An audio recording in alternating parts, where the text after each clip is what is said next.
Assalamualaikum warahmatullahi wabarakatuh. Perkenalkan, nama saya Etika Clara Della, NIM 27, mahasiswa Univet. Pada kesempatan ini, saya ingin melakukan wawancara dengan kakak saya. Kebetulan beliau kakak ponakan saya. Terkait dengan manajemen keuangan keluarga, wawancara ini bertujuan untuk memenuhi tugas perkuliahan sekaligus menambah pemahaman saya mengenai kondisi dan pengelolaan dalam keluarga. Saya berharap kakak berkenan untuk menjawab beberapa pertanyaan yang akan saya ajukan. Agar lebih mudah, saya panggil Mas aja ya. Ya, boleh Mbak. Baik, untuk terlebih dahulu bolehkah memperkenalkan diri Mas? Boleh, nama saya Putut. Rumah saya di Siring. Saya bekerja di perusahaan Persada Sukoharjo. Baik Mas, terima kasih sudah memperkenalkan diri. Untuk selanjutnya, pertanyaan ya. Apa pekerjaan Mas saat ini?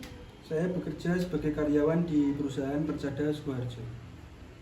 Berapa kira-kira penghasilan Mas Putut saat setiap bulan? Penghasilan saya kurang lebih 4 juta per bulan. Apa saja sumber penghasilan keluarga selain pekerjaan utama? Selain pekerjaan utama, saya juga mempunyai usaha kecil di rumah. Biasanya uang digunakan untuk kebutuhan apa saja setiap bulan? Untuk kebutuhan sehari-hari, selain itu juga untuk bayar wifi, token listrik, bayar air, SPP anak sekolah, dan lain sebagainya. Mana yang lebih diutamakan, kebutuhan atau keinginan? Lebih diutamakan kebutuhan sehari-hari. Apakah Mas Putut membuat catatan atau anggaran keuangan?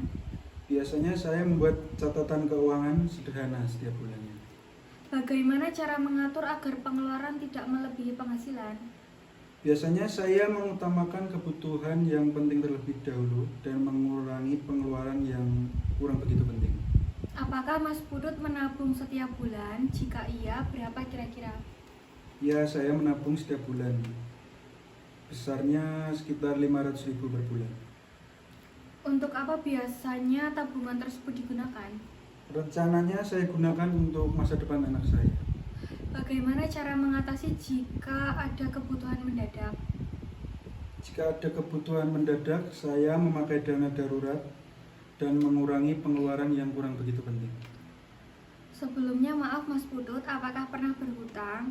Jika iya, untuk keperluan apa? Iya, saya pernah berhutang. Saya berhutang untuk mengembangkan usaha warung kelontong saya di rumah. Bagaimana cara mengelola atau membayar utang tersebut? Saya menyisihkan uang dari hasil jualan warung kelontong saya di rumah untuk menyicil utang saya tersebut. Siapa yang biasanya mengatur keuangan dalam keluarga? Saya dan istri saya. Baik, untuk pertanyaan terakhir, apa harapan Mas Putut untuk keuangan keluarga ke depannya? Harapan saya untuk kedepannya, semoga keuangan keluarga saya lebih stabil, kebutuhan sehari-hari terpenuhi, dan usaha sampingan saya di rumah semakin maju dan berkembang. Baik Mas Putut, terima kasih sudah meluangkan waktunya untuk menjawab pertanyaan dari saya. Ya, Dari wawancara ini saya jadi lebih paham tentang cara mengatur keuangan keluarga dengan baik. Baik teman-teman, itu tadi wawancara dengan Mas Putut terkait keuangan keluarga. Sekian, terima kasih. Wassalamualaikum warahmatullahi wabarakatuh.